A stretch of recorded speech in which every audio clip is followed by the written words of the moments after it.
அதாவது நான் சொல்றேன், நான் வந்துட்டு ஒரு உயர்ந்த சாதியில பிறந்தவன் அல்ல, ரைட்? ஸோ வந்து அதுதான் அவங்களுக்கான மெயின் ரீசனா இருக்குது. காரணம் என்னன்னு சொன்னா, இவன் ஒரு உயர்ந்த சாதியில பிறந்தவன் இல்ல, இவன் வந்து எப்படி இவ்வளவு தூரம் வந்து வளர்ந்து வரலாம், இவன் எப்படி வந்துட்டு எல்லாரோடையும் நல்லா வந்துட்டு பழகலாம், இவனை வந்துட்டு ஒன்றுக்குமே விடக்கூடாது, என்னதான் இருந்தாலும் எங்களுடைய ஆக்கெல்லாம் வந்துட்டு மேல வரணும் அப்படின்ற ஒரு தன்மையை வந்து நான் சொல்லல. நார்மலா எங்களோட வீடியோக்கு வரக்கூடிய கமெண்ட்ஸ்ல பாத்தீங்கன்னு சொன்னா தெரியும், வந்து கூடுதலா வந்து அந்த சாதி பேர்களை எல்லாம் வந்துட்டு மென்ஷன் பண்ணி வந்துட்டு எழுதுவாங்க. என்னண்டு, இவன் இந்த சாதியை சேர்ந்தவன், இவனை விடக்கூடாது, இவனை விடக்கூடாது, இவனை விடக்கூடாதுண்டா.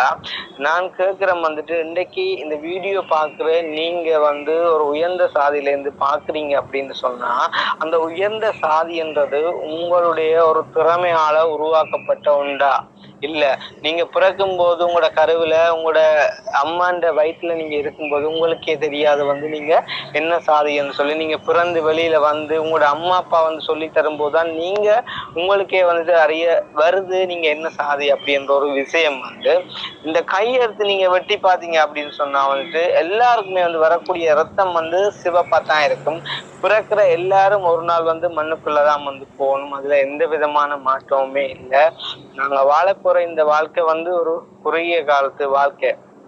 ஸோ இந்த வாழ்க்கைக்குள்ள எத்தனை பேதங்கள், என்ன சாதி மதம் இனம் அப்படின்னு சொல்லி எத்தனையோ விதமான பேதங்களை வந்துட்டு, அதுவும் வந்து உண்மையிலேயே பாத்தீங்கன்னு சொன்னா நானுமே ஒரு தமிழன் தான்.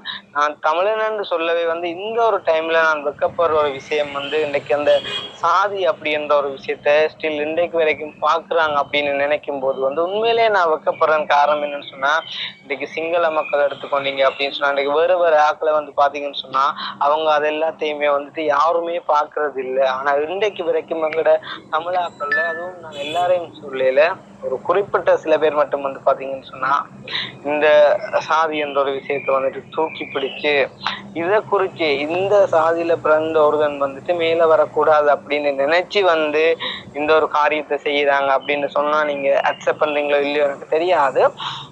முதல் நான் ஹெல்பிங் வீடியோ செஞ்சு கொண்டிருக்கும் போது நீங்க அதை இதை கதைச்சிங்க, ஓகே நான் நீங்க இப்படி எல்லாம் சொல்றீங்க அப்படின்னு சொல்லி போட்டு நான் வந்துட்டு பேசாம இருந்தேன். எந்த மனசரியை நான் சொல்றேன் வந்து, நான் ஹெல்பிங் வீடியோ செய்யும் போது நான் ஒரு நாளுமே இந்த நேர்மை நான் வந்துட்டு தவறுனதில்லை.